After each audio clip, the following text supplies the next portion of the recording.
There is a word that comes from the Lord.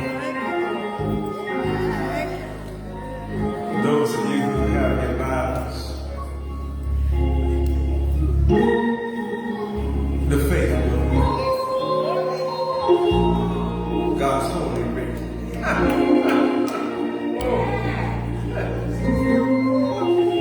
Remember, you were just another number. Outdoors.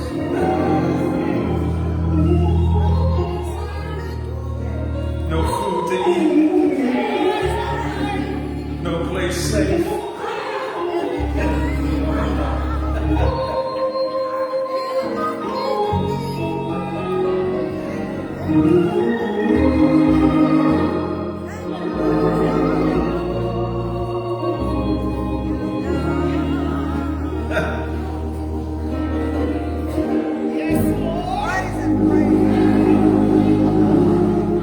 In the book of Genesis, first chapter,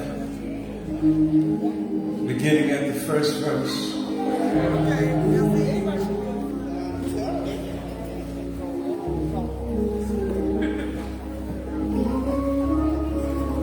It reads as follows. It says, in the beginning, God created the heaven and the earth. The earth was without form and void, and darkness was upon the face of the deep. And the Spirit of God moved upon the face of the waters. And God said, "Let there be light." And there was light. God saw the light, that it was good. And God divided the light from the darkness. Verse 5 says, and God called the light day, and the darkness he called night. And the evening and the morning were the first day. Help me, Holy Ghost. For the subject on today,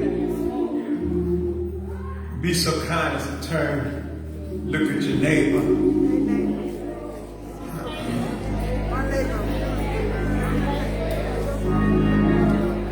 Repeat after me. Say, neighbor. Oh, neighbor. It started in the dark.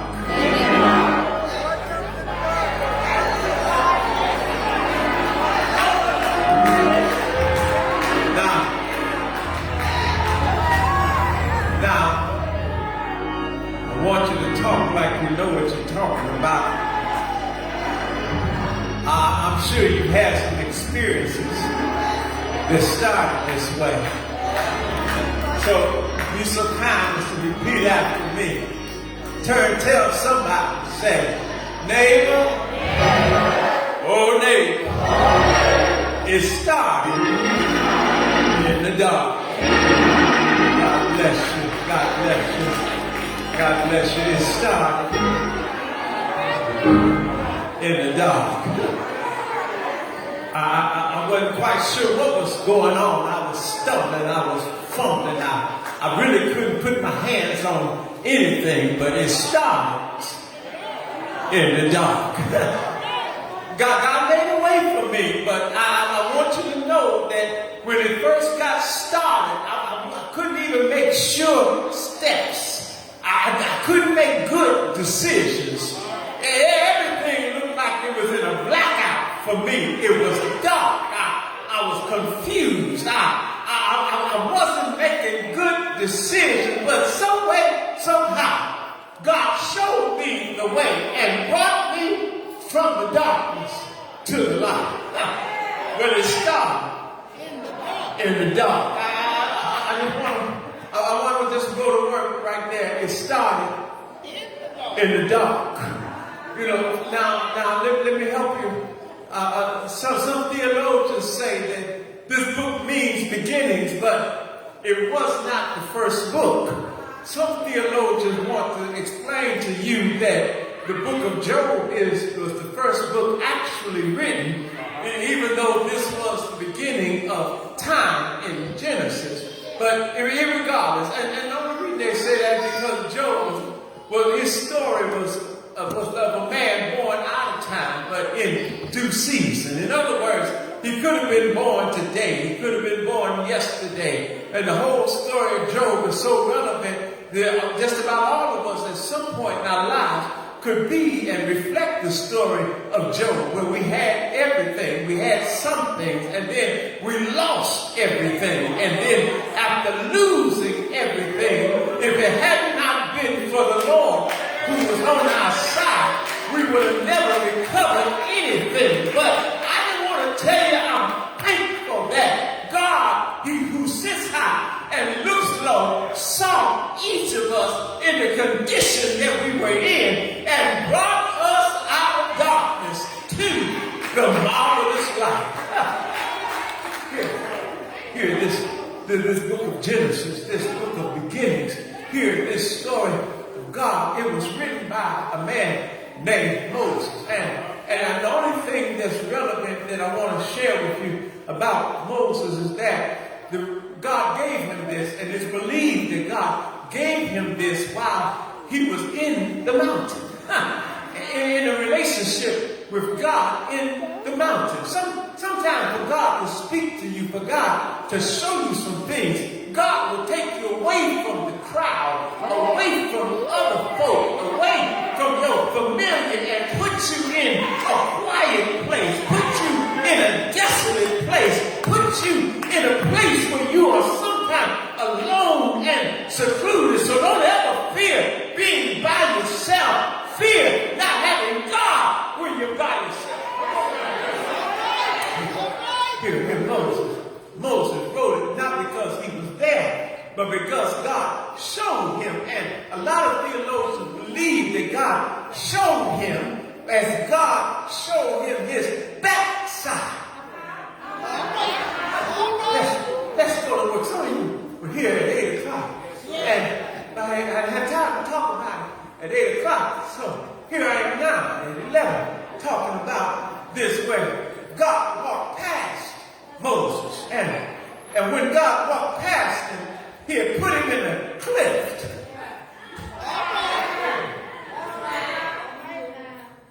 When he put him in the cliff, he put his hand over the front of the cliff. Good God from Zion. And after God passed by, God removed his hand. The cliff represented the rock that he was in, and an opening in the rock. And that's why they call Christ the Rock of Ages. Because what God was really doing was showing him the precursor for Christ. That there was a rock that would surround your life. And he'd have you covered on every side. But because he's God, when God's hand covered the opening in the rock, even then Christ was still covering you. So there's no part of you that God has not covered, has not sealed, has not protected you from those things which are without. In other words, God is protecting you from trouble. God is protecting you from harm. God is protecting you from yourself. And God is also protecting you from getting too much glory. His goodness is his glory. But when he let Moses see his backside, he was letting Moses see his story. And his story began in Genesis. Not God's beginning. Because God has no beginning and has no ending. But that's the blessing about God, is that he's infinite. He knows your end before you begin. But he loves you enough to watch the whole way through your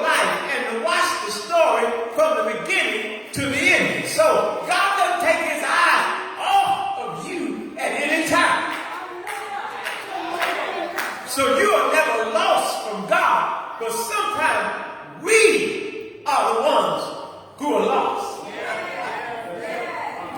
But he knows where you are. Oh, you can lose your way. But God already knows where you are. You don't get so low that he can't find you. You don't get so far away that God can't come get you. You never have to worry. I don't care who did you wrong and what kind of somebody done me wrong song you can sing. Just know that God is a God who loves you so much that in the lowest pit, I don't care how much dirt and filth they thought they buried you. I don't care how much scum and how much wrong they thought they put on you. God will reach way down. He won't even reach and clean the hand before he touches you. He will touch you in your filth, in your dirt, in your muddy situation. And God will pull you up and bring you out, give you back your name, give you back your testimony.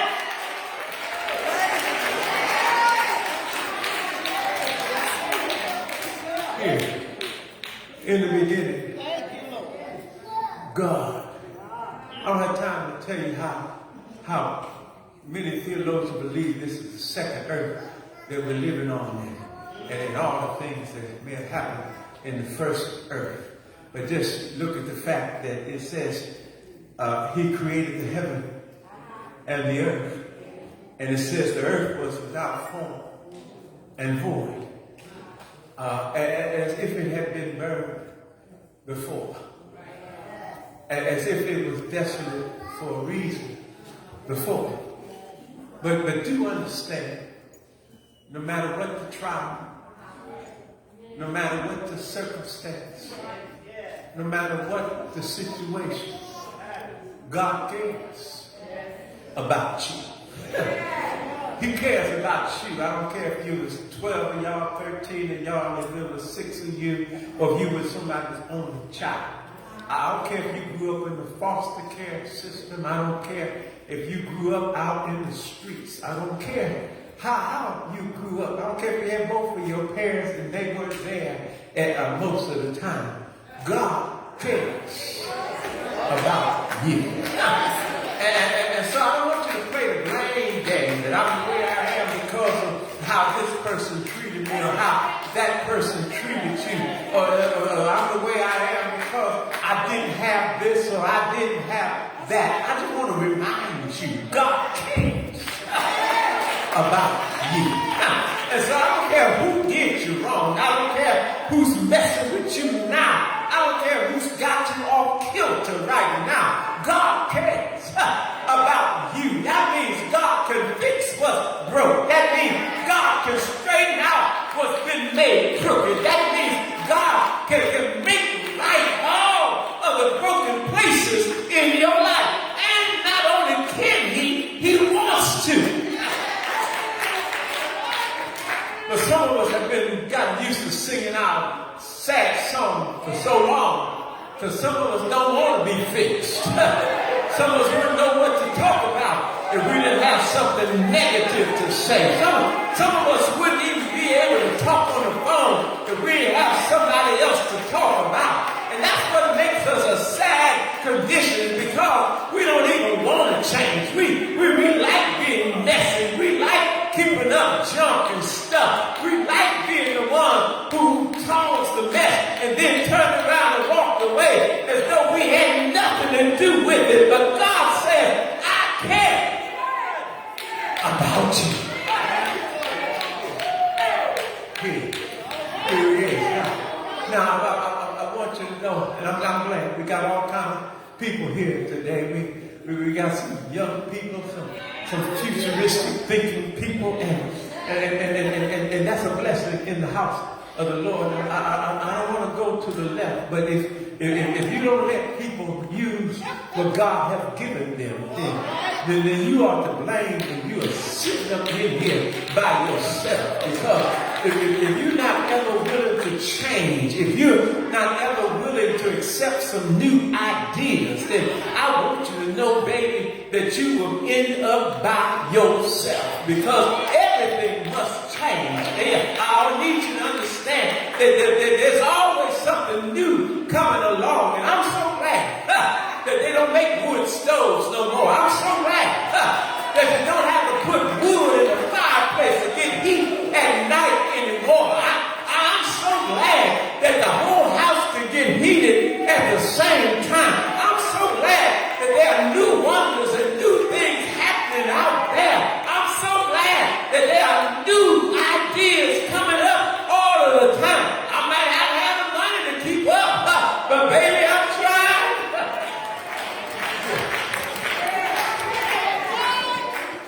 Not only am I glad there's young folk in here, I'm glad that we got some seasoned folk up in here. I don't want to call you old, because see, when you really get old, you need to go somewhere and sit down. But see, God has given many of you some wisdom that you can share with somebody else. I know a lot of these stupid young folk don't want to hear nothing that you got to say, but tell it anyhow.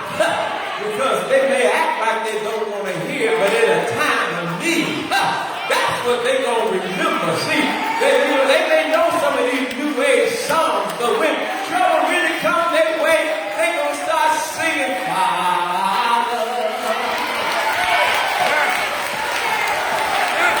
Come on, man. Come on, man. Come on.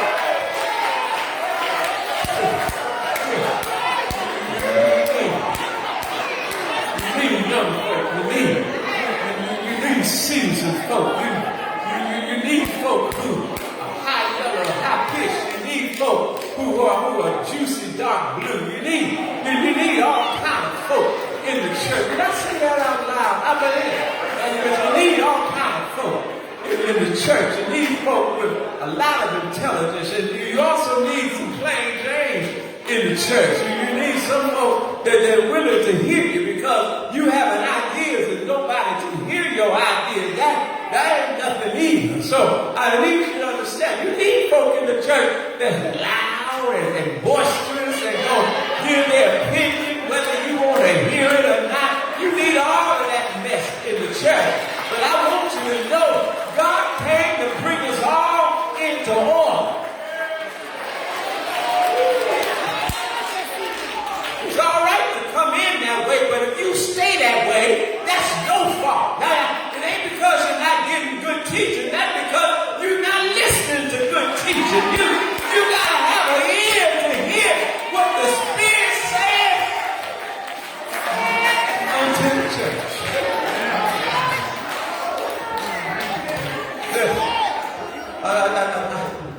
And the sad part is I don't want to be long.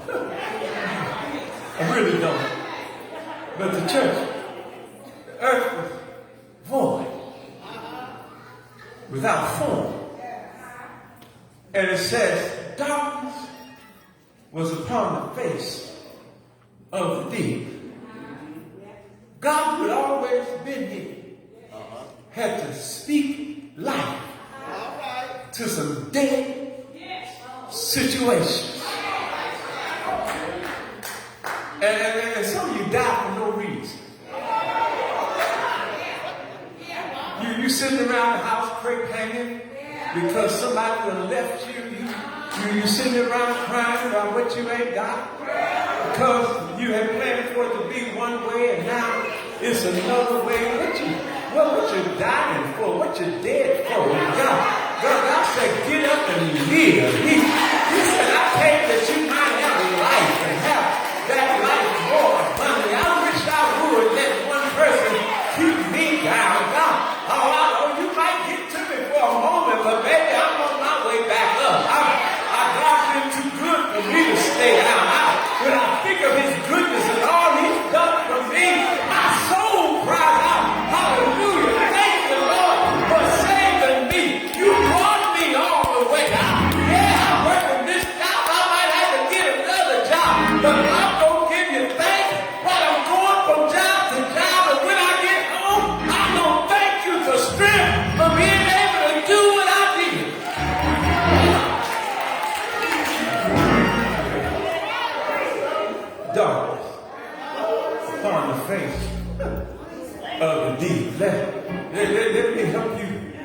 understand God sat down on chaos. God stepped into a chaotic situation. Earth was without form, no form. Void, nothing. Darkness upon the face of the deep. Darkness everywhere. And the first thing he created was light. Now, I know some of you critics want to say darkness was there first. I want you to look it up. I want you to study. I dare you. I double dog dare you. Because the definition of darkness is the absence of light. So darkness is not a thing. Darkness, all it means is that there is no light. You mad about what you don't have. And God says that all that is the absence of light. You mad about who don't like you. And God says all that is the absence of light. You mad about who won't help you. And God says all that is the absence of light. Oh, I'm going somewhere. Now, you got the nerve to be upset about what ain't in your pocket. And God says all that is the absence of light. Because if you know Jesus, if you know what Jesus can do, if you know what Jesus will do, if you know the doors he'll open for you,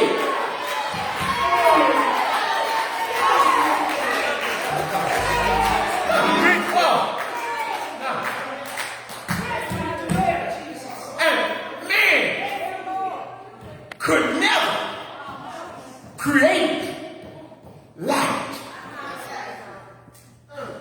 All of these thousands of years. And let me help you. As bright as you can get it in here, your camera will flash a light trying to help there be more light. But take it outside. And when the sun is shining, you don't need no flash.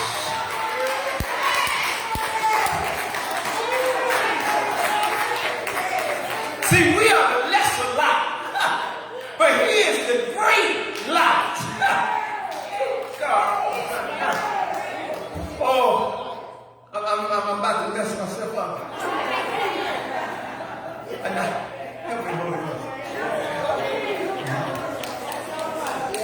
I'm breathing. 1, 2, 3. Breathe in. 1, 2, 3. Breathe in. I don't want to get selfish. Oh, that's why I'm trying not to get messed up. I want to help somebody. But you need some light. You put light on any situation. The situation becomes illuminated. Now, light will produce heat. It will produce energy. But light will also illuminate, make brighter, make clearer what's really going on.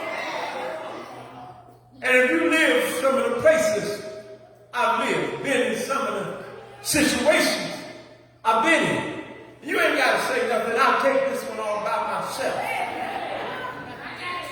Light will make cockroaches run from a situation. If you want your enemies to leave you alone,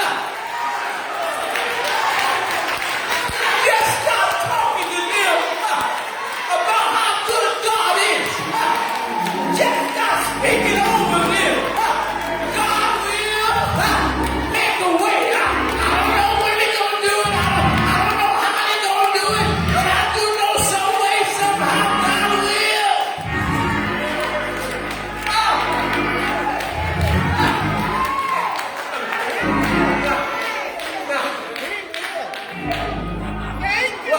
Why did God say, let there be light? He said, I want you to have something. I want you to have something that will last, something that has some substance to you. I want you to have something in your life that will be there whether your friends come or your friends go. I want you to have something that will show you how good and how great I am. It was never the S-U-N, but it's always been the S-O-N. He didn't say let there be the S-U-N. He said let there be light. You want something to fight with? Let me tell you what Jesus said.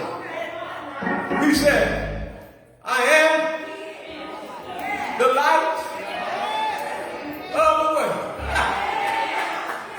He said, I came into a dark world. I came when there was no light. I came when poverty existed. He said, I came when trouble was everywhere. I came when there was no king on the throne. But I came that you might know I am your way, your help, the truth of your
she did. Let me tell you this, if you're not ashamed.